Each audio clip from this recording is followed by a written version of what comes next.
All right. So we've done recommendation one. We've done recommendation two. They were relatively straightforward and very, we're advising policy and advising how to set things up. Let's start to look at recommendation three now. Provide. Excuse me. Whew, I think I forgot to breathe in there somewhere. Provide a fairer and more consistent participant pathway. So, before we go into it, this immediately looks like when they were talking about, hey, we need to improve trust, we need to improve the user experience, we need to get people liking the NDIS and like improving the experience of being on it. Um, I agree that improving the experience of being on it is helpful. My disability has gotten worse because my experience with NDIS has been bad. It has been like improving the experience would mean that my disability isn't made worse. However, if I'm still not receiving, like, you can improve the experience as much as you want. If I'm still not achieving results, if I'm still not getting the supports that I need, to be clear, I don't care about the user experience. I care about the outcome.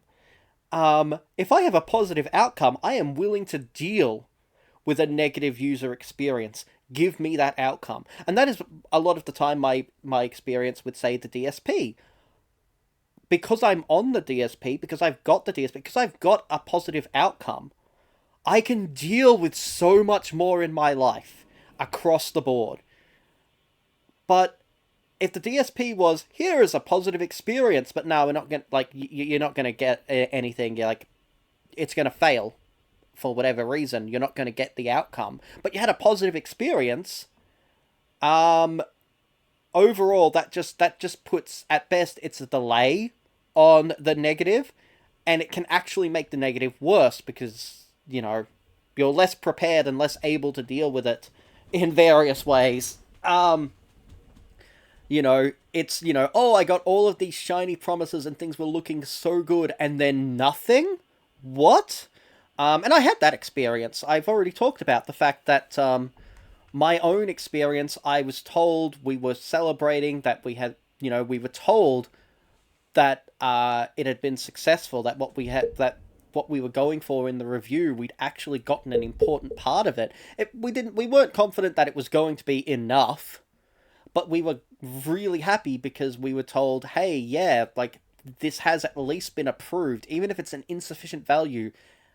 We have successfully argued for it to be included. And then it arrived and it wasn't there. It had been, and it wasn't just that it wasn't there in the plan itself, it specifically said, we have actively decided against this being a thing. Um, and it was just like, I had a great experience for that outcome. And I would rather have had the worse experience, a more negative experience, but a positive outcome. Now, that may just be me. There are other disabled people who might prefer the opposite. But I honestly would hazard a guess that a lot of us, the majority of us, would prefer positive outcome over positive experience if we have to have that choice, especially because we've lived a lifetime of having negative experiences. We are able and understand in advance that negative experiences are the norm. It's when the negative outcomes are also the norm that it makes you go, is it even worth trying? Why go through a process, even if it's a positive experience? Why go through the process and the time and the stress and everything associated with all the paperwork and the money involved if the outcome is going to be negative? If the outcome is going to be worse than negative because now you've spent thousands of dollars that you could have been spending on treatment or real quality of life. Um, so, yes, this is important, but at the end of the day, if you put too much focus here, it's just PR. It's pure public relations, propaganda, trying to make the NDIS look good despite the reality. So let's get into it. Like, that's the pessimistic look at this. Having said that, Yeah, improving the experience would be helpful. I don't think it's more important than almost everything else, but it is still a good thing that they're trying to improve the experience. Um, but having said all of that, and I'm guessing, like, having said all of that now, I'm guessing I hopefully won't have to say that throughout the recommendation. But if you've been listening to me at all, you probably know that that's not going to stop me. Um, Anyway, Action 3.1. The National Disability NDIA should introduce a more consistent and robust approach to determining eligibility for access to the NDIS based on transparent methods for assessing functional capacity. Transparent methods is the most important part. At the moment, it's not transparent. They have assessment, and like how consistent or robust it is it's not very consistent and it's not very robust as far as we can tell. But it almost doesn't matter how, like, if it's not transparent, then it's going to be a problem. um Now, hopefully the assessment for functional capacity is actually a good assessment and they do a good job of that. But having transparency on that will help us understand if they've done a good job or not. Um, so that is a big deal. One thing I actually want to cover off here, and that is the use of AI. Um, if you're not Australian, you are probably not familiar with Robodebt. We had a really, really big issue within our welfare system where we just kind of set up a computer program that would look at people's accounts and go, oh, look, the numbers we're seeing is not what we expect. So clearly you owe us money. And that happened a lot of the time. And a lot of the time it was just human error. And human error on the part of Centrelink, not on the part of the participants. Um, the beneficiaries, the people receiving Centrelink. And sometimes it was things like, oh, it was just a category error on the part of the AI. I wasn't personally hit by this element, but this is actually part of why I had to leave Malta. This is part of why I ended up back in Australia, actually. When I was in Malta, I was still receiving my disability payment, which is why I was able to live in Malta. But and there's a whole bunch of agreements between Malta and Australia. Australia reneged on a bunch of the agreements that they had with Malta. Malta discovered that with my case. I moved to Malta, and the Maltese government were like, "Oh, fantastic! Well, like, here are the protocols. Here's what you need to do." And I'm like, "Cool. The Maltese side is done. Now doing the Australian side." And the Australian side said no. And the Maltese side were like, "What do you mean they said no?" And I was just like, "They said no. Here it is." And it was a big deal that this it was a big deal within that very, very narrow specialized part of the government agreements, but it was like the Maltese side didn't know what to do, and so there was a big back and forth. I was still receiving the disability payment, but I got shifted over to a category which was international. Now, that was fine, except there was one problem. Any time, for any reason, if anybody at Centrelink opened my profile, the computer program, and this wasn't Robodebt, but this was a computer program that was already implemented, the computer program would be, oh, this person should be over on the disability scheme. So we're going to take them off international and put them back onto the DSP.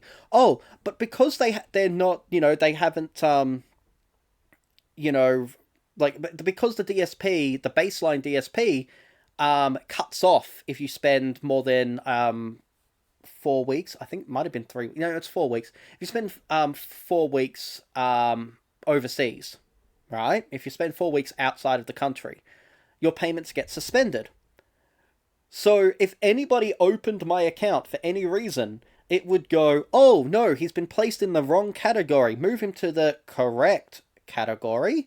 And oh, now that he's in the correct category, we should cut off his payments. That happened every single time, which meant I would call Centrelink from Malta to try and get it resolved, and they would open my profile, and it would make this, whatever correction that they made, half the time it would change, like, they would have to make sure the last thing that they did before closing my account was make sure that that correction stayed put. Which meant that there were so many times in the early days of when I moved to Malta where I'd call, get it resolved, wait a couple of weeks, call again, hey, I don't think you pressed the button. And when I finally got it nailed, when I finally got it stable, I was like, I can't call Centrelink anymore. If I, for any reason, have to talk to Centrelink, I have to go through this process all over again. And it took months to resolve. And there would be no guarantee that it would be resolved. And it would have, financially crippled me. And it did financially cripple me at the time. Getting through that period financially was nuts. But the point is that that's an automated system that I had to deal with, and I ended up having to move back to Malta because during COVID we started having all of these issues again, and I just couldn't I couldn't resolve the issues from Malta, not without I just could not resolve the issues in Malta. I had to come back to Australia just to deal with Centrelink, and then I got stuck in Australia because I couldn't move back to Malta. Functionally, I could no longer return. So Centrelink literally destroyed, not literally destroyed my life, but I had a good life in Malta, or I was getting a good life in Malta. I was well supported. I was pretty happy. I had a lot of good friends. I had more engagement academically and socially in Malta than I had in Australia. Pretty much full stop. The last time I had similar levels of engagements was when I was living in Tasmania. And that was, I couldn't pursue academia in Tasmania. It was just this whole thing of, the automated system can really screw a person over. And the automated system is hard to pick up on why it's made some of the decisions that it's made. And that was one of the problems that we had with Robodebt. Robodebt was making a whole lot of seemingly random decisions, and the people operating Robodebt did not understand how they were getting those outcomes. This could easily happen again if you automate these sorts of systems, and that could be a major, major future problem of the NDIS. It's not a problem right now, as far as I'm aware, because it is mostly human-run and human-centric. The problem is in the assessment, and or the individuals performing the assessment. But if they start moving to more AI operations, especially for matters of administration, that could cause a lot more problems. But transparency is one of the solutions for that. It's hard to get transparency on an AI, because, how well does the average person understand the code for an AI? But transparency is key to resolving any issues. So this whole thing here, 3.1, everything about that is good. Every single thing. Yeah, there could end up being issues with this part, or there could be issues with but everything about 3.1 itself is good because transparency. Anyway, moving forwards, 3.2. The National Disability Insurance Agency should introduce a new access request and supporting evidence form and accompanying guidance to make the process of applying for NDIS access more transparent and simple. Same business, almost exactly the same comments. There can be issues in some of these areas, but transparency is such a big, important deal for not just user experience, but the ability to follow up. Technically, this issue still exists. Somebody submitted I think it was at least 7, potentially 11 complaints on my behalf on my account without my consent. They were not my complaints. Some of the complaints that were being submitted to the NDIS had nothing to do with the NDIS. So, but importantly, I was the one who had to deal with them. I wasn't allowed to know the details of the complaint on my account. I wasn't allowed to know what was actually being discussed, who was submitting these complaints, at a lot of these points. And I took it up to, I sent a complaint in about these complaints. I submitted for Freedom of Information Act. I submitted to an ombudsman. I spoke directly to the government officers, which was both my local MP and Shorten's office, where I believed that these issues came from. And I know it came from both. There was at least one that came from Shorten's office and at least one that came from my local MP. Remember how I said there were at least 7, potentially 11? It was kind of hard to tell because there were just so many of them. And it was hard to tell sometimes whether or not it was, oh, hey, this complaint came through, but we changed which person was running it. So that did happen at least once. But, I only managed, after what was it? It was almost 9 months. After 9 months of pursuing just to find out the name of the person or department that submitted this complaint on my behalf, on my account, just to find out the name and to get the date that they did it. Those two things. It took me 9 months for one of them. Just one of them. And then they closed the case on me. It was, they asked, you can reopen this case if you are not satisfied, but they closed the case on me after providing me 1 out of at least 7. Now, that would have been a lot easier if they were transparent from the get-go. If I didn't have to pursue multiple different agencies and be bounced around between those agencies in order to get any outcome at all, it would be so much easier if they were transparent from the start. And there's no reason they shouldn't have been transparent from the start. It was my account. It was my profile. Why are they not able to share the details of my profile to me?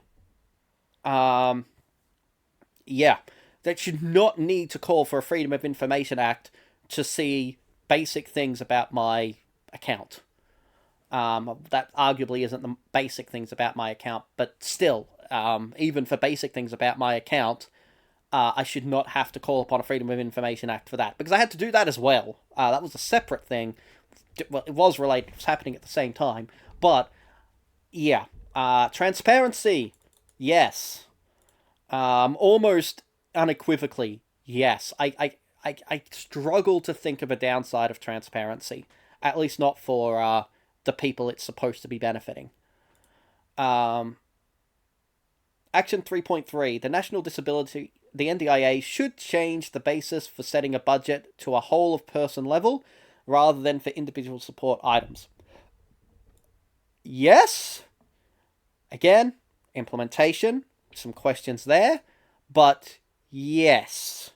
I think, and I reserve the right to go back on this when especially if once I see the implementation and what they're actually proposing, but I think this is better than this.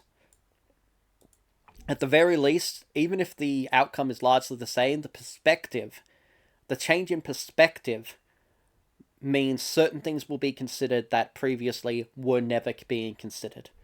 So that seems to be a yes to me. 3.4,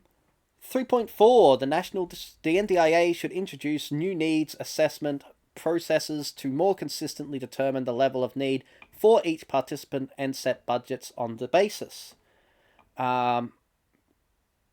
yes, I definitely agree. I question what assessment processes will be put in their place, but I agree that it needs a new set. NDIA 3.5, the NDIA should allow greater flexibility in how participants can spend their budget with minimal exceptions. I like this. Um, Minimal exceptions could result in budget blowout, but it's budget blowout in the areas that if you're going to have budget blowout, you want budget blowout. Um, yeah, yeah, like this is if budget blowout is a bad thing, then this is the most positive form of budget blowout that you can have. So that is a good one. 3.6, the NDIA should adopt a trust-based approach to oversight of how participants spend their budget, with a focus on providing guidance and support. Yes, yes. Um, if and or when we end up talking in actual detail about the economics of the NDIS, this solves so many problems. If you actually do this, it solves so many problems. Remember what the story I said earlier about, you give the person money, don't just buy them a can of food that you don't even know if they can or can't eat.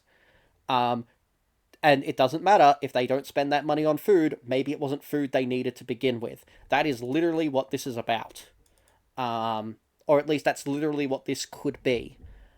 If you put too much emphasis on the guidance and support, and or you have certain, like an over regulation with exceptions, won't necessarily have that result. But the point is, as a rule, that is so much better. A trust-based approach is a fundamentally better way to do things. And a lot of studies support that. A lot of studies support that. Almost every single study I'm aware of, and I say almost because actually it's every single study I'm aware of, every single one basically says that the trust-based approach always had better outcomes than the non-trust-based approach when you're dealing with welfare for the most vulnerable. Obviously, when you're dealing with trust-based approaches for people who aren't vulnerable, that's where it tends to go different. But when you're dealing with vulnerable populations, the trust-based approach is always more beneficial than every single other approach that I am familiar with that has ever been tried and studied. Doesn't mean it's the best approach full stop, but it's always the best overall approach in studies that I am aware of. So yay for trust-based. 3.7, the NDIA should reform the NDIS early intervention pathway to provide supports to individuals where there is good evidence the intervention is safe, cost-effective, and significantly improves outcomes. Yep. 3.8, the NDIA should implement reforms to the participant pathway using an iterative, inclusive approach to design and testing and ensure participant experience a smooth transition to the new arrangements. Yep. 3.9, the Australian government should update and clarify legislation to support a more effective approach to determining access. Yes. So yeah, all of this is good. And they make for great talking points, and that is probably a big reason why they have made for so many talking points over discussing the economics. Like, as much as I keep saying, the economics hasn't been emphasized enough, selling economics is hard. Having a conversation about the economics is hard. There is so much nuance, and you need to get everybody on the same page. It is hard to have those conversations, especially if you've only got like a 1 hour speech or something like that. It is not enough time to discuss. This is a lot quicker to discuss and a lot easier to get people on board, and it pulls on emotions much more readily, which is a lot easier for neurotypical people to relate to. So naturally this is going to get a lot more focus. It sells better. It's not only good, but it's easier to convince people is good. Whereas you talk about the economics, and it's, even if you come up with the best possible plan that 90% of the population would agree with, actually communicating that plan can turn people away from the plan. So yeah, I as much as I keep saying, yeah, we need more on the economic side of things, I understand why it has not been emphasized, and that something like this has been. But again, public relations, propaganda, those approaches don't necessarily mean great outcomes. But that list was pretty damn good. I really liked recommendation 3. As much as they, yellow flagged it at the start, I really like that. The emphasis on transparency is so big. That is such a big deal. And the trust based approach, such a big deal. Yeah, I love this. I love this section. Um, Recommendation 4. Support all people with disability to navigate mainstream foundational and NDIS service systems. I love this at the start. The NDIA, through the joint commissioning process described in Action 4.3, should be the lead commissioner of a local navigation function to help people with disability find supports in their community and make the best of their funding. 4.2, the National Disability Agency, through the joint commissioning process described in 4.3, should be the lead commissioner of a special navigation function for participants who have more complex or specific needs that cannot be reasonably met by general navigation support. 4.3, the NDIA should ideally adopt a joint commissioning approach to deliver local navigation support within a national consistent framework, developed in partnership with other relevant Australian government and state and territory government agencies. 4.4, the NDIA should design, test, and implement the navigation function gradually, prioritising continuity of support for participants and their families and a smooth transition for the workforce and market. The only problem I could see in this entire section is potential problems of emphasis, which I've said before. If your emphasis is on the workforce and the market, that can be a problem. On the other hand, if your emphasis is on this particular element must be mandatory even when it's inappropriate, that can be a problem. But none of those points are inherent to what we've got here. They could become what we get, but I like every single point here. I actually like every single point here. So that is a great big plus for recommendation 4. Let's do recommendation 5. We got through those two pretty darn quickly. Let's go through recommendation 5. Hey, it's another short one. All right. Provide better support for people with disability to make decisions about their lives. The NDIA should ensure participants receive accessible information and tailored advice to support informed decision making. 5.2, the Department of Social Services and the NDIA should both ensure those with cognitive disability or complex communication support needs are connected with capacity building supports and other lifelong opportunities to build decision-making skills and experience. This is great. 5.3, the NDIA should include an assessment of participants' needs for independent decision-making supports as part of budget setting and ensure participants can use their NDIS budgets to access independent decision-making supports. That sounds really good. The Department of Social 5.4, the Department of Social Services, the the National Disability Supports Quality and Safeguards Commission, and the NDIA should ensure decision supporters have access to information, training, and resources to assist them in providing best practice support for decision making. Oh, that's a big one. So here's one of the things that not everybody knows about the NDIS, the NDIA. Most of the people working with the NDIS, and even within the NDIS, a lot of them have no idea what the NDIS actually does and what they actually offer. And I'm going to provide a very specific example of this. Last year, and this year, but last year, I was like, my mobile phone and my computer could probably do with an upgrade, just generally speaking. Additionally, I need something for my support workers. There are a bunch of reasons, not least of which the method for which them dealing with my episodes and recording my episodes, they needed a tablet. Handwritten stuff was not helpful. It was very laborious, especially for trying to track changes in my episodes. With the overall frequency, it would have been a problem, and automating it, like creating a program to automate it, gave me better results without increasing my disability. Because if I had to, and sometimes I did have to still, but if I have to read every single report on every single episode that I have, it increases the number of episodes that I have. And then I have to reread the report because my episodes come with memory loss, which meant that I could have to read the same report 3 or 4 times before I actually got through reading the report. So automating it was essential for it to be effective. And remember, when I said like I'd have to go through it 3 or 4 times, each one of those 3 or 4 times, we're looking at 4 to 5 hours each time. That's potentially 20 hours for me to read one report, in which time we've generated 4 more reports. So it was a problem. And I had the justification for, hey, maybe we could get a tablet for my care workers, or we could get a computer for my care workers.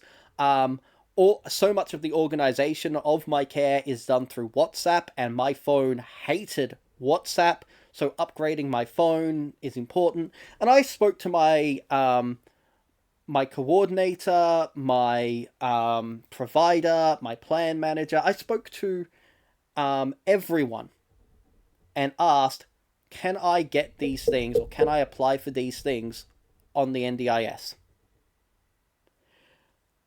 I got different answers every single time. Not only did I get different answers every single time, but those answers were different, every single one of them. Their answers were different from what the official published paperwork, the outward-facing policies, and pricing arrangements and things like that, what NDIS said that they specifically would cover. And the reason for all of this is because during COVID, there was a temporary addition to what NDIS would pay for, which included computers, tablets, things like that. It included an increase in the supports that they would provide. But they stopped doing that. Like, that was introduced I think it was at the start of 2021, and a few months later, they repealed it. Like, they got rid of it. But they left it in the paperwork. They never actually took it out of the paperwork. So from 2021, this piece of paperwork, that was the only piece of paperwork, it would get revised, more things would get added, but stuff would never be taken off. But the things that they weren't, quote-unquote, were not taking off were things that NDIS would not support. And they just outright would not support them. Didn't matter that it had a piece of paper saying that they would support it. They would not support it. And all of these different, my local coordinator, my actual coordinator, my provider, my plan manager, all of them had different experiences and different knowledge bases that said whether they would or wouldn't support, and or up to how much monetarily that I could spend on any of these items. And it was ridiculous. It was just completely all over the place. And that is what this section is very much talking about. It's fundamentally talking about that the decision supporters have access to the information they need to actually answer these questions. So, yeah, that is a thing that currently is not in the NDIS, and it is a major problem with the NDIS. The people working with it just don't know. And if the people working with it just don't know, if those intermediaries have no idea and very limited ability to do their job, how can any of the participants? So, yeah. That is super important. Something I've noticed is, we're not, a lot of these changes are specifically because something in the present model of the NDIS is failing in these regards. Pretty much every single thing, it is addressing a failing. It's not just saying, oh, hey, look, this is good, but it could be better. It's, no, this thing is actively bad. We need to make it decent, if not good or better. So, yeah, a lot of this stuff here is, no, these were really big problems. Anyway, 5.5, the NDIA should reform the approach to appointing nominees, yes. Provide improved training and information to nominees. Yes, actual training at a reliable standard would be great. And increase oversight of nominee decisions. Yes, like across the board, yes. Again, I'm always concerned about the monetary side of things, but once again, just because I have concerns about the monetary side of things does not mean we shouldn't spend this money. This sounds great, and having oversight of the nominee is great. Oversight of the participant depends on the needs of the participant and the impact that that has on the participant. Because here's the thing: a hostile workplace, when you have volunteered, when you have gone for that job, is one thing, right? A hostile workplace, when that is your only choice, is a massive problem. Disabled people effectively have to deal with a hostile workplace with the NDIS. I can't say that for everybody, but a lot of, if you want to point it, for your own lives, if you yourself are not disabled who is watching this, if you had to choose between, hey, here's a job that pays really well, but it is a hostile work environment, and here's this job that doesn't pay nearly as well, but it's a positive work environment, you can enjoy being there. Which one you choose will depend on what your preferences are and or what other options you have in life. But if you had to choose between those two, I'm not going to say which way you would fall down on, but the point is that some people would fall down one way, other people would fall down the other way. However, now imagine if the choice is between a hostile work environment where you're lucky to get paid and a hostile work environment where you're lucky if they consider paying you. That is often the choice and the experience of being on the NDIS. And increased oversight of participants may be valuable, may be useful, but the increased oversight, if you're going to put oversight down there, I know they're not proposing it on the participants, at least not so far. I'm just using it as a point of reference. If you're going to increase oversight, it should be on the employees. It should be on the providers. It should be on the top of the so-called pyramid, working its way down. Oversight needs to be in the areas that have the greatest impact. And those areas are usually a CEO of any company should be dealing with more oversight and more regulation than almost any other part of the company. Because anything they do has the biggest impact for everybody within and outside of that company. You add more power, you should have more responsibilities and more oversight, is what that should fundamentally be. Independent oversight, especially true. Participants are at the bottom of that rung. Nominees are slightly above participants. So nominees should get oversight, and increased oversight from where they are now. I absolutely agree. All of that was just kind of to... I guess I just wanted to have a bit of a rant. Hopefully it was vaguely helpful and offered some extra context. But honestly, it was kind of almost unrelated. It just a tangential point. Let's do number 6, recommendation 6, and then I reckon we might be able to take probably won't even take a short break because it hasn't been that long. Let's keep going. Recommendation 6, create a continuum of support for children under the age of 9 and their families. So I think that this is actually saying, the question I asked earlier about, are they saying 6? Are they saying 7? Are they saying 9? I think that they're saying 9. Children under the age of 9, that is where they're defining children for a lot of these points. Don't quote me on that, but that is what it looks like so far, and that seems to fit in with what we were seeing in the glossary, which had the 6, 7, 9, these different age brackets.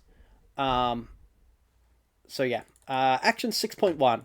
National Cabinet should agree to jointly invest in a continuum of mainstream, foundation, and specialist supports to address the needs of all children with disability and developmental concerns.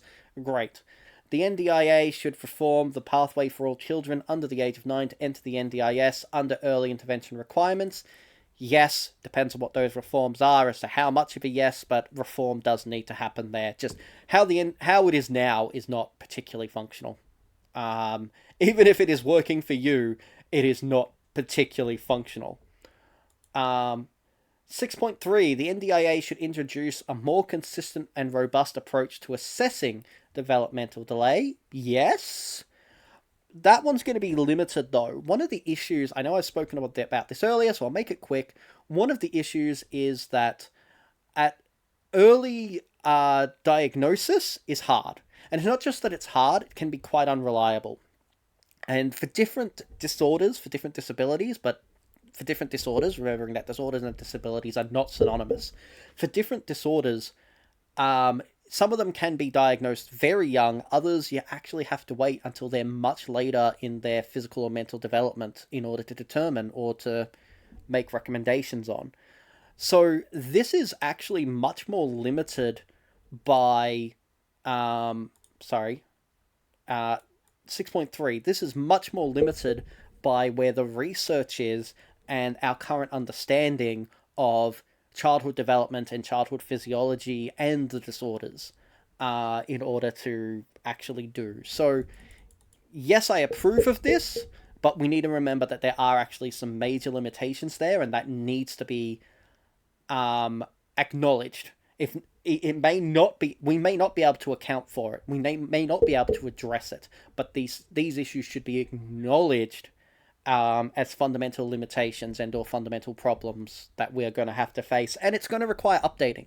As medical knowledge, one of the issues I had with, and I'm hoping it comes up, one of the issues I had with the NDIS is the fact that it's based on the DSM-4, it's not based on the DSM-5. The lists and the diagnoses and all that sort of stuff, it uses outdated definitions, it uses outdated terminology, stuff that has been out of vogue for over 10 years. In some cases has been out of vogue for over 20 years. It's important that stuff like this gets updated regularly and frequently and follows best practices within all of these industries, not just the medical industries, but the caregiving industry, cultural, obviously culture isn't an industry, but like all of these different areas, it needs to try and keep pace with. And it will always be a bit behind, but it should try and keep pace with it. So, yes. Yes. Let's just go with yes and move on. 6.4, the NDIA should change the basis for setting a budget to a whole-of-person level and introduce a new needs assessment process to more consistently determine the level of need for each child and set budgets on a daily basis. Alright, so this basically looks like stuff that we've already said previously. It's just saying it again specifically for childhood stuff. NDIA, in partnership with the Department of Social Services and the National Disability Supports, Quality and Safeguards Commission, should require early intervention capacity building supports for children be based on best practice principles and evidence. Alright, there's going to be something I want to say, but I'm going to say it last. 6.6, the NDIA should develop and implement an approach for ongoing monitoring and evaluation of the effectiveness of early intervention for children. Yes, and that directly relates to what I want to talk about. Again, let's get through 6.7. The NDIA should implement reforms to support the continuum and pathway for children using an iterative, inclusive approach to design and testing and ensure participants experience a smooth transition to the new arrangements. Okay, so the thing that I'm not seeing here, and it may be because it shouldn't be here, it doesn't need to be here, but the thing I'm not seeing here is anything about foster care, anything about crisis care for children, for domestic abuse or anything like. I'm not seeing anything in those areas being raised here, which this may not be the place to have those things, right? But just, and all of that is under, as far as I'm aware, all of that is under the Department of Social Services, so it could all be covered off here. It may already be covered in that bit right there. But simply because it's gone strangely hyper-focused elsewhere in here into saying, oh, we need to focus on this specific point issue and this other specific point issue. um, it makes me wonder why this other point issue is not here. Um, Again, it's probably because it falls underneath this much larger umbrella, so it is covered.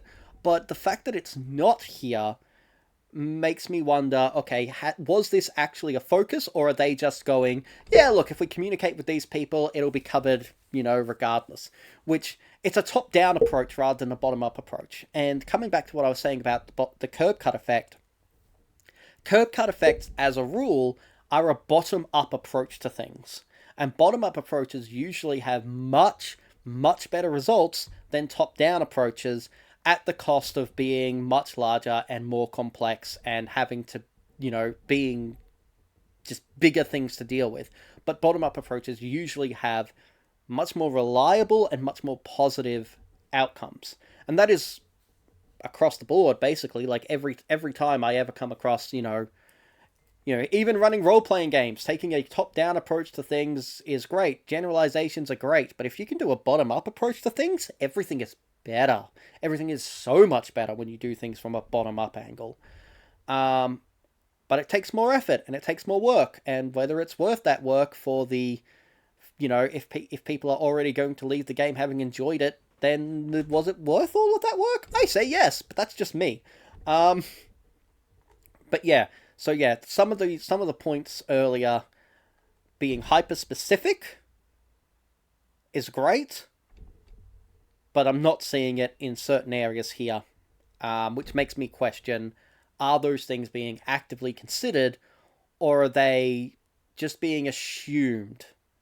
So, yeah. And it may be a correct assumption to make, I'm just raising that it is an assumption that appears to be getting made.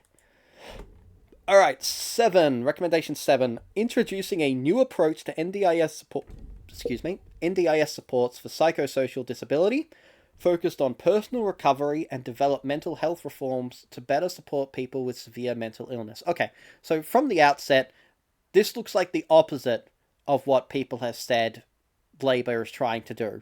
And now it's not just that this is what people have said, it's a very valid reading of some of the policy that Labour put out when they were trying to get elected, and still, last I checked, was still on their website.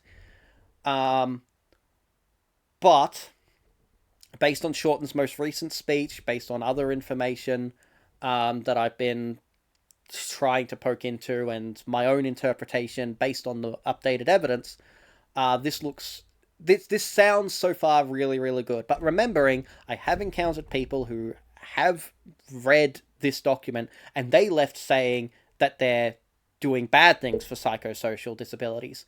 I don't know if that is bias, or if they are actually right, and maybe I am reading it wrong. So, if any of those people want to comment, absolutely please do, because we're about to get into it, and we'll see if I see things the same way you do, but so far I don't think I will. I think that this is looking like a positive to me right this second. 7.1, the NDIA should introduce a new approach to psychosocial disability in the NDIS based on personal recovery and optimizing independence. I want to say yes. Yes, I think that those things are important, but there's questions of how are you defining independence. With my disability, I know that I'm going to be dependent for the rest of my life. What I don't want is to be dependent on my direct family. I want to be able to, if I have to be dependent on friends, I would rather that over being dependent on family, even if that's a bit more nebulous, because I can find ways to repay my friends or accept, it changes my relationship with my friends. But I would prefer dealing with that than putting it all on my family, especially because my family have got their own major medical issues, of which their medical issues are made worse by my presence. But my disability makes their situation worse. So I'd rather be able to rely on friends, but I would still be dependent on friends. I would also rather be dependent on the NDIS. I would rather be dependent on the welfare system than not. And optimizing independence, if the goal is independence, I can't achieve that goal. And I don't want to be penalized, which is what the current system does do. I don't want to be penalized because I can't achieve that goal that was set by them, not by me. That ties into a lot of discussions about goals and how they do things. I don't like the current system. I do not like the current goal oriented system. I have huge problems with it. Some of those problems are specific to me or other autistic people, and non autistic people would not necessarily have the same problems. But yeah, it is. Once again, implementation. How is this being implemented? It could be a problem, but on the, like as a statement, it sounds pretty good. Perfect. That sounds pretty good. 7.2. The NDIA should establish an early intervention pathway for the majority of new participants with psychosocial disability under Section 25 of the National Disability Insurance Scheme Act 2013. Yeah. Yeah, absolutely. The earlier the better, and the better it is, the better. 7.3. The NDIA should establish an integrated complex care coordination approach with public mental health systems for participants with complex needs. Absolutely. I actually just want to jump back to the early intervention stuff. I know I've harped on about earlier the better, early intervention, primary school has a bigger impact going forwards, creating blah, blah, blah. Here's the thing. My disability, my catatonia, 10% of all autistics have to deal with this. 10%. Now, it's not the same. My version comes with memory loss, and it is much more severe than the average autistic person who has catatonia. But the catatonia is basically an extension of autistic shutdown. And a lot of autistics have to deal with autistic shutdown, way more than just 10%. About 10%, it gets to the point, it's a level of severity where it's catatonia, and mine is just more severe than that. These sorts of things, like the catatonia and the shutdown, fundamentally come from the fact that, like, it's like a trauma response. That is one of the best explanations I've ever come across. Is autistic shutdown and catatonia are trauma responses, and they're trauma responses when these things become normalized within the brain. When the brain has gone, I need to find a way to deal with this. I have found a way to deal with it. Yeah, sure, it has these other negatives, but right now, for the brain's immediate needs, it's found a way to deal with whatever the situation is, and that is by just freaking shutting the body down.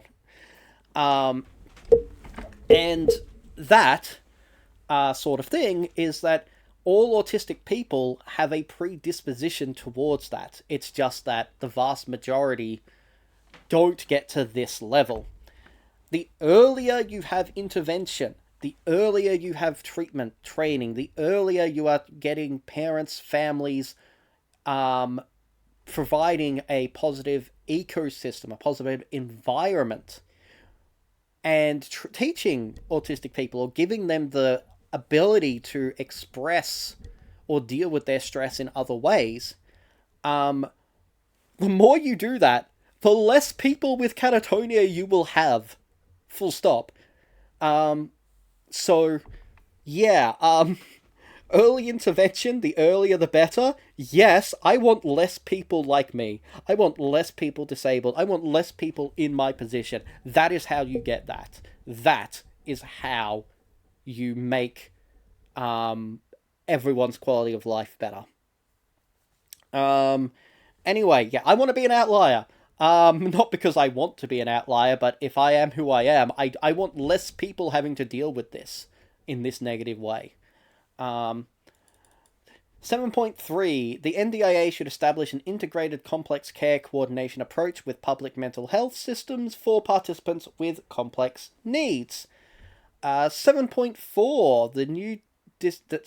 The National Disability Supports, Quality and Safeguards Commission should require providers delivering psychosocial supports to be registered, including demonstrating compliance with a new support-specific practice standards.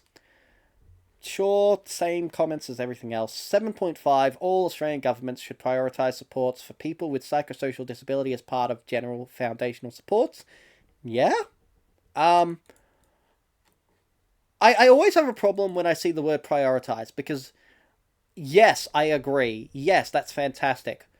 What are you deprioritizing? Like, what is the rest of the priority scale pyramid? Like, what things are going up? What things are going down? This comes back to things like transparency and all that sort of thing. But I always want to know. Yes, I'm glad that this is being prioritized, but there are some things I think should be prioritized higher, and I'm always like, are these things still higher? Because I really want those things to be higher. um, but yeah, otherwise, sure. This is just like should have supports. I would probably be more comfortable with than should prioritize. Even though should prioritize may actually be the important thing here. So this is probably right. This is probably a great. This is probably a major thumbs up. I just have a small yellow flag about whenever I see the word prioritize. And that's just because I want context. That's it. I just want more context for that priority. 7.6. All Australian governments should improve access to mental health services for people with severe mental illness and strengthen the interface between mental health systems and NDIS. I think that this is more important than everything else here. Now, that may just be me, but you've already heard me talk about Medicare and why I'm like, you support if you have to choose between NDIS or Medicare, you support Medicare because preventing the issue is way more important than damage control, because damage control is always going to be expensive, and it will always be more expensive than safety first. And obviously it'll be less damaging than, the damage. So this is such a big deal. If this results in Medicare being strengthened or some other similar system to Medicare coming into existence and being strengthened, if it improves, say, look, this is not my preference, but I'm going to give it a. If it improves research grants, if it means that medical research, at universities, that medical degrees get, and on the research side, gets subsidies and so on and so forth. If it means arguing for better pay rates or better protections for research students. So, the people doing this research can actually be equipped to do this research. If it leads to all those sorts of things, then I think that this is absolutely fantastic. But I personally fall back on Medicare. Just it's not quite. It's the easiest universal. If you had to make me pick one without being able to discuss the nuance, Medicare, and just. Let's start from there. Can I go into more detail? Can I explore more details? No? Then Medicare is my answer. And that's basically what this is. Potentially is basically what this is. So yeah, this, to me, 7.6 is more important than the rest of 7. But all of those points in 7 are important, and all of them look good to me. So, yay!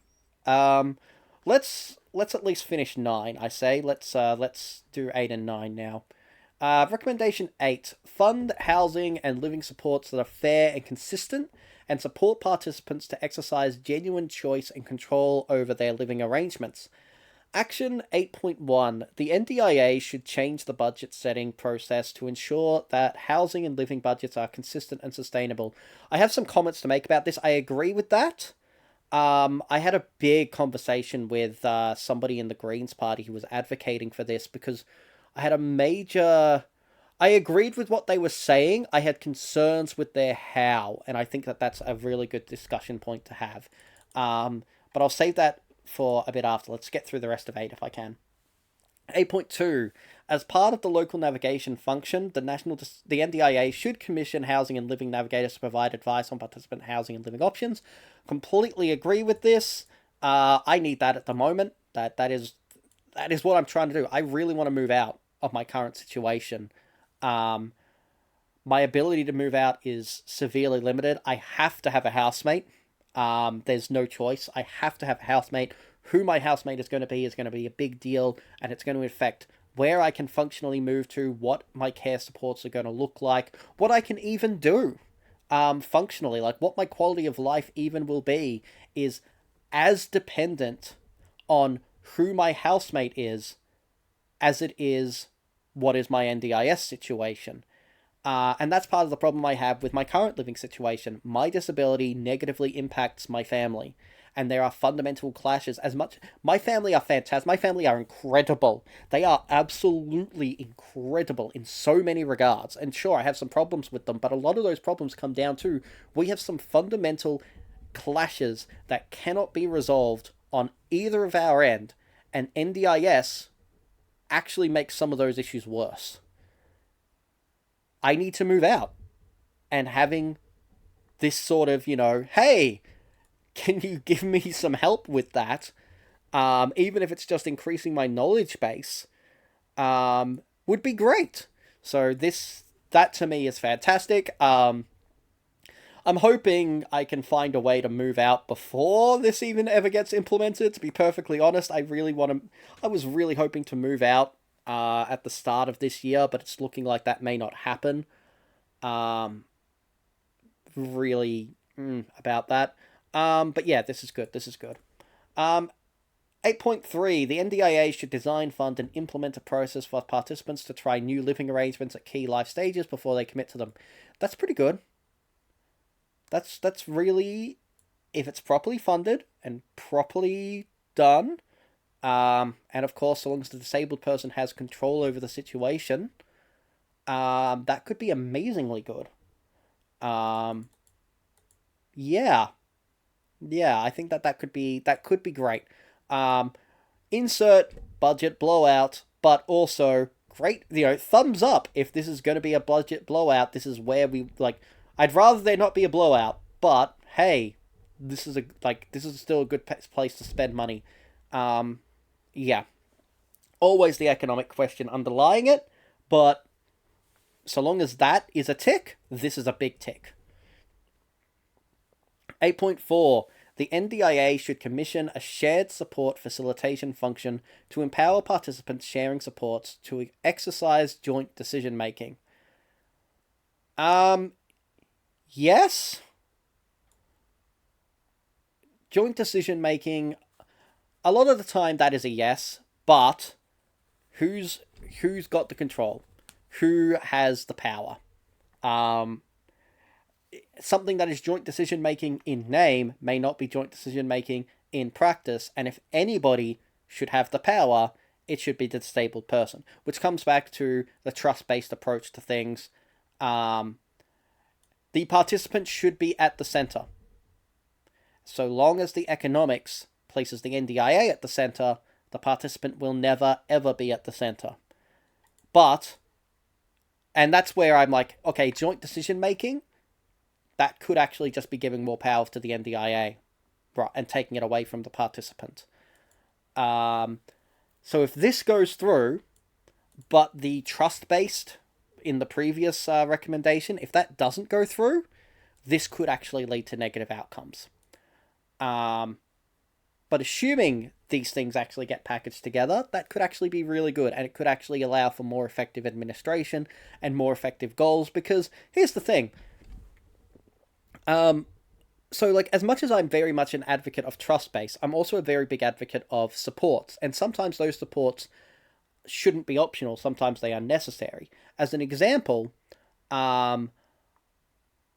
if I were not able to manage my money, right? If there was some argument that could be made about my mental faculties and my ability to actually manage money, then me right now, I would say yes, I would like to have somebody at least advising me on how the money should be spent. Even if I am able to manage my own money, I would still love to be able to talk to a financial manager. I would love to be able to do that. At the moment, you can't do that with NDIS. One of the reasons you can't do that with NDIS is because almost all standard financial management strategies you can't do with the NDIS. For example, you can't do saving. I would love to be able to go. So, for various reasons, I had adequate support, and I didn't need to spend NDIS funds for that support. I relied on friends, I relied on family, and so I didn't actually have to pay a dedicated support worker. can we, because I didn't spend that money this year, can we leave it in my account as a bit of a bonus for next year? Or just transfer the funds over so that next year's account technically costs the government less because I saved enough money that it cost the government less. I'd love that. You can't do saving techniques with the NDIS. The participant can't. A lot of the time, and as much as they've been trying to pull this back, it's spend it or lose it. And if you want to get a review, because if something is inappropriate, it's spend it inappropriately just to get the review. I've already had my rant about that one. That was the reason I had my episode in the third video that I did. But the point is that a lot of these sorts of ideas of, yes, having a joint approach to things is great, because relying on experts, leaning on experts is fantastic. And if you're able to provide experts to the disabled parties for the things that they need or just want experts for, that is fantastic. I would love, like, every disabled person to have access to a financial manager. I would not love if every single disabled person was forced onto a financial manager, especially if they didn't get a choice, and especially if all the financial managers were so overworked that they couldn't even do their job properly to begin with. And even better, or even worse, it's even worse if the financial manager is effectively useless because they can't actually do anything given the economic setup of the NDIS. There are some potential major negatives on that sort of a front if you do not pair it up with the appropriate other things. Hence, trust-based approach is important, and it's important because without trust-based approach, this is not good. But with a trust-based approach, this could be good. This could be quite good.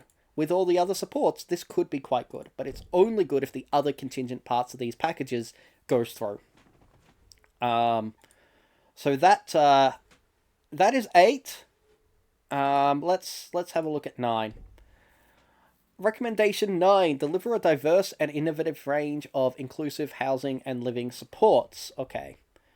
I want to say yes to begin with, but I'm concerned about the emphasis on housing. Because we do have a housing crisis. We do have a lot of problems with our housing as a rule of thumb. And if you want to do this right, you need to solve the housing crisis first. For at least a lot of these points, you would. But let's get into what over the points are to begin with. The NDIA, in collaboration with the National Disability Supports Quality and Safeguard Commission, should invest in the collection and dissemination of housing and living data and analysis. Yes, getting more data is always good. Using that data is also important, and funding the use of that data is important, not pointing at any royal commissions at all, but getting the data is super important. 9.2, the NDIA should implement a new funding approach for participants sharing living supports to strengthen the focus on service quality and outcomes. Yep, sure. 9.3, the NDIA should release more detailed and frequent information on participant demand for 24/7 living supports and specialist disability accommodation, both medium and longer term needs. Yep, sure. Honestly, that I've had my rants on respite housing and that sort of thing, which is short term needs. Yeah, that needs reform and moderation and arbitration and enforcement and everything. That needs a lot. 9.4, the NDIA should remove the improved livable category for new special disability accommodation, SDA developments. Interesting. And review the remaining SDA categories and associated design standards to evaluate their effectiveness. I don't know if this is a good thing or a bad thing. That is a big thing. That is I don't know how big it is. Unfortunately, I don't know enough about this area. This is one of the things that I'm looking forward to learning. As I said, I want to move out. I've been trying to move out. The first step is getting the review to justify that I'm allowed to move out. Literally, it's a problem I'm having. Um, so, that is a big part of the issue. But I haven't reached this stage yet. I haven't reached actually reading this information because I haven't gotten on board with the program yet. I haven't been given access to any of this information, and I haven't been assessed for any of that. So I don't know what this means. I do not know the pros of this category, and I don't know the cons of this category. But if we assume that the same theme that's run through everything else is running through here, removing that category is probably a good thing, so long as it gets replaced with something better. Because removing it entirely and then just not providing it may be worse overall. I really wish I could comment more on this one. I apologize that I can't. 9.5. The Australian government should transition responsibility for advising on specialist disability accommodation pricing to the Independent Health and Aged Care Pricing Authority and introduce more flexibility to the way they are set. Yes. Independents are so important in a program like this, especially given private abuse. Because they're not, because the public system, like, this isn't a public system. This is public money being funneled to private enterprise through disabled people. That is what this is. That is one of the economic realities of the NDIS. I do not like it for a lot of reasons. There are some areas, however, where, like, this is important and this has helped in some ways. Like, I can understand some of the justifications for why it was originally set up that way, but those justifications ended about 8 years ago. Like, just, they ended 8 years ago. There is no longer any justification for continuing with that model, as far as I can tell. So, having these independent evaluations is incredibly important, and having independent options for participants to pursue is incredibly important. Those options need to be properly funded. Those options need to be able to access data. There needs to be transparency of information. There needs to not be a multi-month waiting period just for them to be allowed to start the case, and there needs to be a high turnover rate for, like, a high completion rate, not turnover, a high completion rate for the cases they've got, which might mean a lot of extra staffing, a lot of, like, there are so many things that go into making this work. But I'm glad it's here. This is another example of one of those, essentially, those that this is actually a hyper-specific point that is being raised. It is very important. It needs to have attention paid in order to ensure it gets implemented, not just assume it will. All right. Yeah, and also, the setting of prices. So many points on the setting of prices. The actual prices of things is naturally a big part of the economics discussion. But it's also usually a bigger part than it needs to be. But it's still very important. So anyway, 9.6, moving forwards. The NDIA, in consultation with state and territory governments, should commission specialist disability accommodation where needs are not adequately met by the private investor model. Yeah. I forgot to talk about the housing stuff earlier. Okay, I'll talk about it now. I completely forgot to talk about the housing stuff that I wanted to raise at the start of 8. So, with housing, that, like, we currently have all over the world, but in Australia, we currently have our housing crisis in a bunch of different ways, not just in terms of prices, but also in terms of quality of housing, the materials that they're being made out of, whether or not you're, like, and this is an older issue, but still, there are still quite a few apartments that still have this because they just haven't been renovated. Some apartment complexes are highly flammable, which is a problem. Now, there are a bunch of these issues that exist, right? And all of these issues affect disabled people far more. I remember I briefly stayed with a friend at university accommodation, and there was a fire alarm, and I had an episode. If that fire was real, myself and the three people who had to help get me out, we would have died if that had been a real situation. And the three people who helped me, I was living with, I was staying with one of them. The other two just straight up came and helped. They just volunteered to help. They found me in the episode, and they helped carry me and my wheelchair out. And yeah, if that had been a real situation, I would have died. And actually, I'm gonna use a really big case example. This is Senator Jordan Steelejohn's story. I'm going to paraphrase it very, very lightly here, but basically, a few years ago, they did an assessment for fire escape and that sort of thing, and they came to his office after doing the assessment and basically went, so if there is a fire, we can't save you. You will die because the standard escape methods we can't fit your wheelchair through, and the places we can fit your wheelchair through have other dangers as well associated. And it was just if there was a fire in freaking I think it was Parliament, it may have been Western Australia's Parliament, but if there is a fire, he's basically gonna die. Because they just can't get him out. And that is a huge problem. And that's a senator. If the senator is having this level of difficulty, part of the problem is it's a heritage listed building, so it's hard for them to make the adjustments required. But if they're having these sorts of difficulties, for a senator with one of the best supports for any disabled person in the country,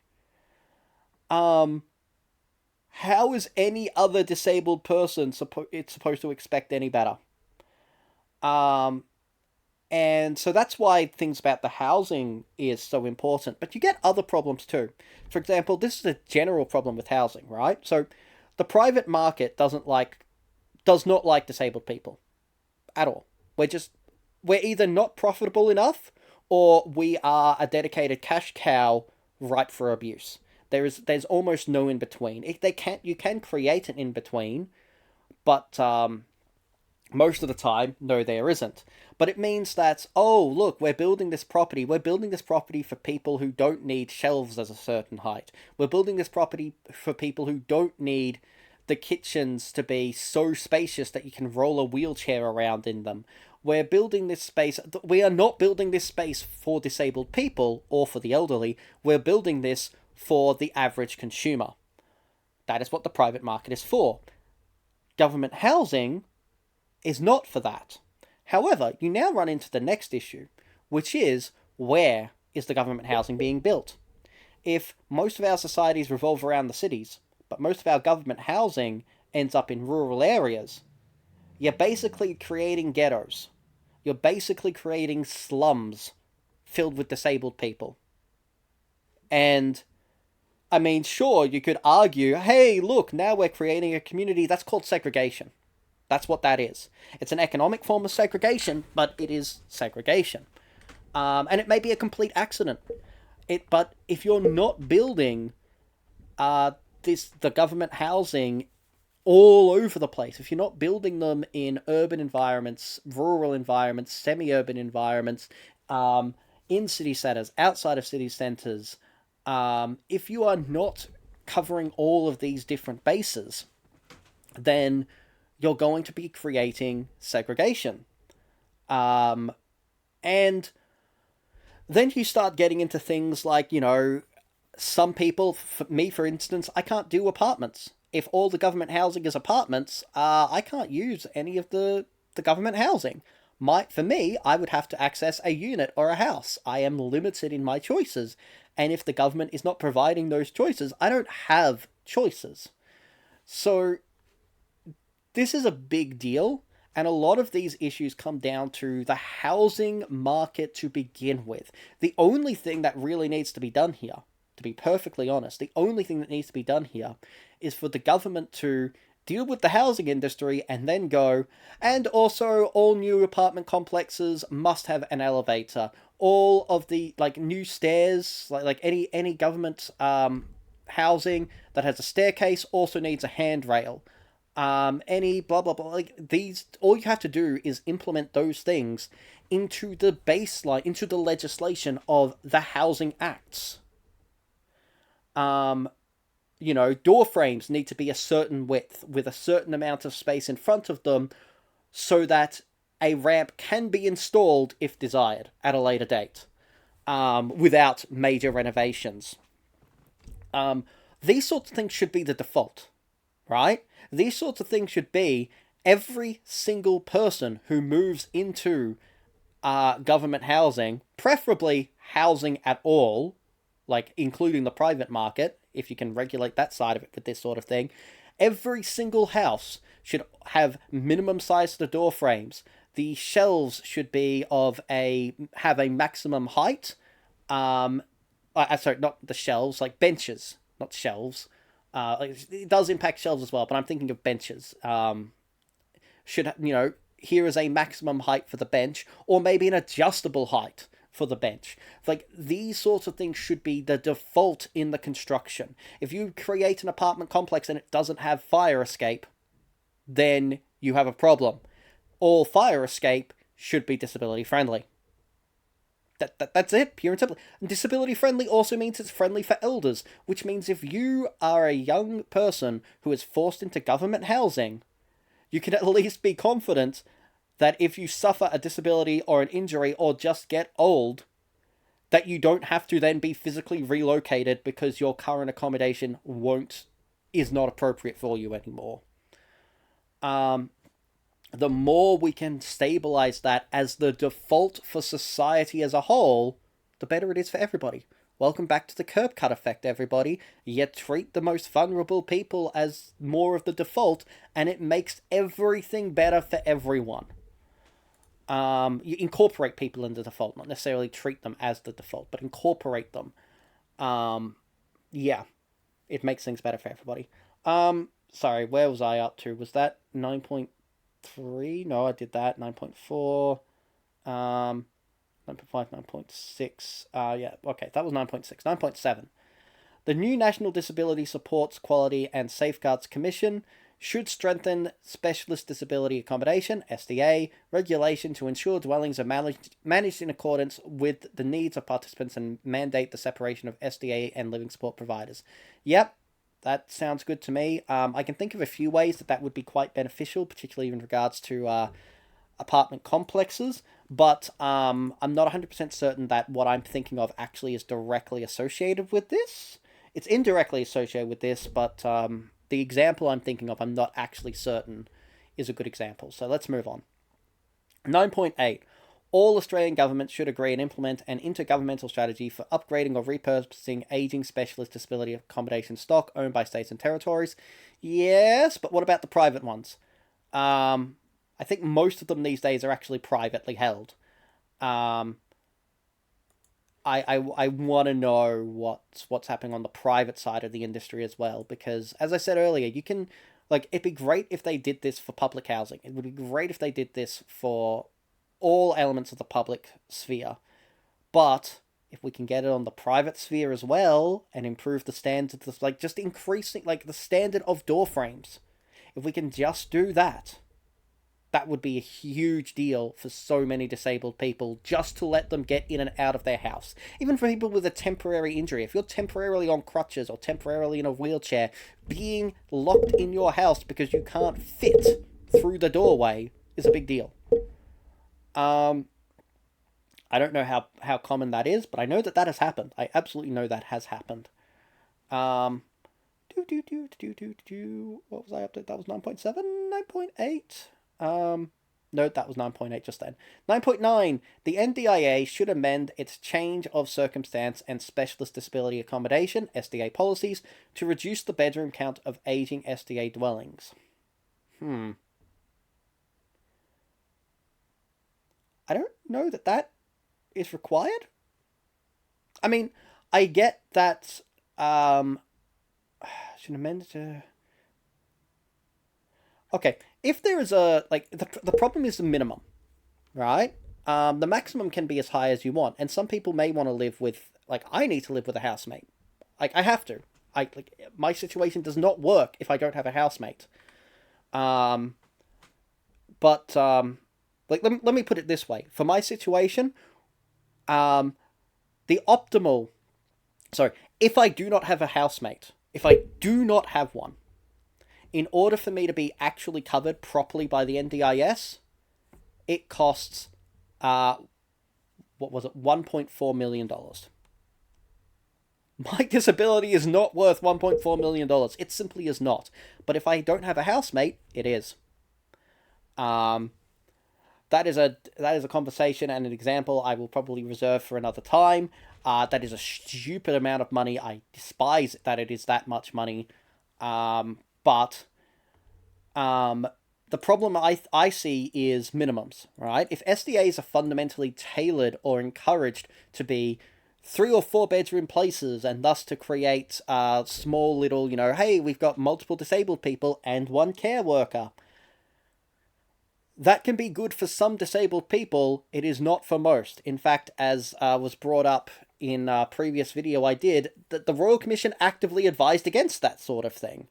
There was way more problems than it was worth. So, yes, amendments need to be made. My question is it just a reduction that needs to be done? Or do we need to change the emphasis on what it's for? And do we need to focus on what the minimum is rather than just a blanket reduction? Because a blanket reduction may not be solving the problem. But this might be solving a different problem than what I think it is. So I think that this is good, but I'm not 100% certain because I'm not 100% certain what problem it's actually trying to address. 9.10. The NDIA should introduce a new specialist disability accommodation category for participants funded for shared living supports, but not eligible for existing categories of SDA. I think that actually would include me. I think that is me. But it might not be me. It might be a completely different category of issue that and the NDIS is having. Once again, this one, I'm having difficulty identifying what the problem is that this is supposed to be addressing. And because I can't identify that, I can't properly assess whether this is good or bad. It sounds good. It definitely sounds good, but I just don't understand what the problem was for these ones. Or at least I don't think I do. Maybe I do. I just haven't put the two dots together. 9.11. All Australian governments should agree and publish a targeted action plan for housing under Australia's disability strategy. I mean, yes. Yeah, I guess there are some parts of the housing that, there's significant parts of the housing, everything that is state run, not nationally run, so it does require all of these agreements.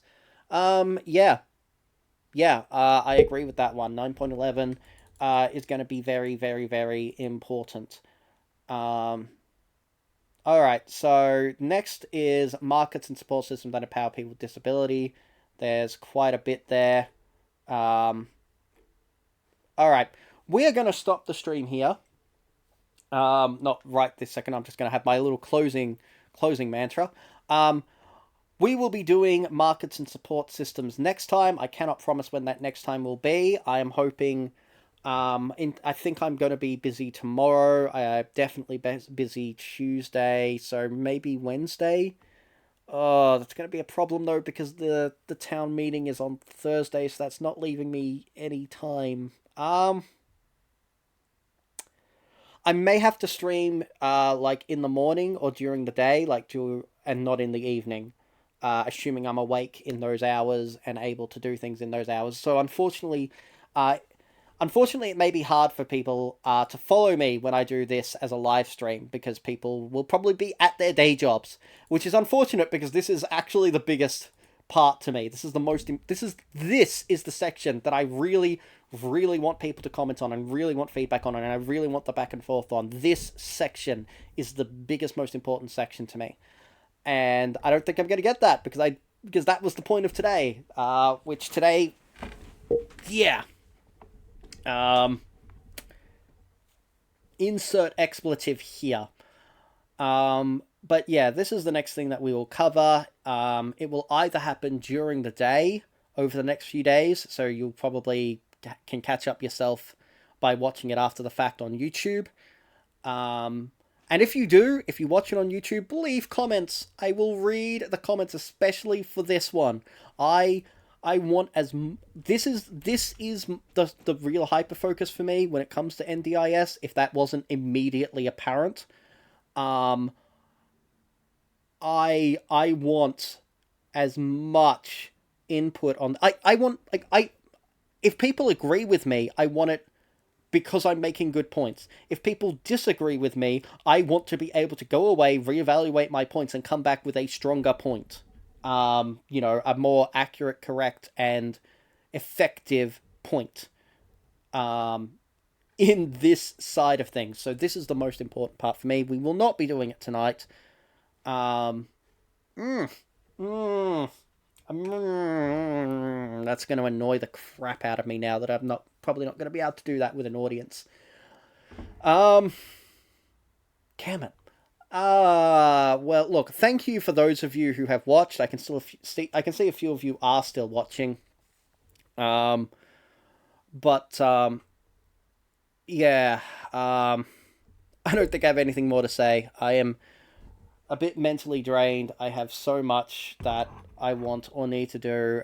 Today sucked. Yeah.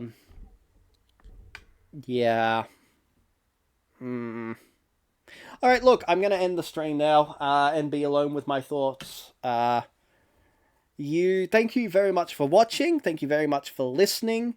For those handful of you who left comments, thank you very much for your comments. That goes across all the videos, not just this one. And I look forward to, please, if you have watched anything, you may not be able to join me live, but please watch the next one and give your thoughts about the next one. Even if you would disagree with everything that I say, even if you agree with everything that I say, if you have a point that is different from mine, I want it. And if you have a point that is the same as mine, I want it. So please comment on the next video whenever that happens, whatever form it takes, wherever it is. Please do. But otherwise, good night, and have a good whatever. Farewell.